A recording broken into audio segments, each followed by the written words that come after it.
Der var engang en lille familie, der boede i Aarhus. Udadtil så alt perfekt ud. Men som i alle eventyr gemte der sig lidt bøvl bag kulissen. Kongen og dronningen havde efter mange år sat punktum i deres livsprojekt. De opdagede dog hurtigt, at det ikke bare lige var sådan at give slip på deres baby. Og kongen brugte nu faktisk flere timer, end han gerne ville. Herre for Danmark har altid været glad for at feste. Sidste år hyggede de sig måske lidt for meget til en julefrokost. 9 måneder senere solgte de deres hus, uden at vide, hvad de så skulle, for at gøre plads til den voksne familie.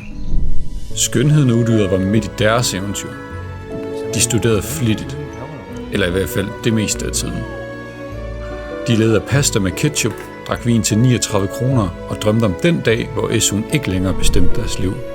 Og så var der prinsen og prinsessen. De havde, som altid, styr på det hele. Alt var planlagt, tilrettelagt og nøje afstemt. Næsten da. Upsi wupsi. En dag blev prinsessen gravid. Nu starter et nyt eventyr til sommer.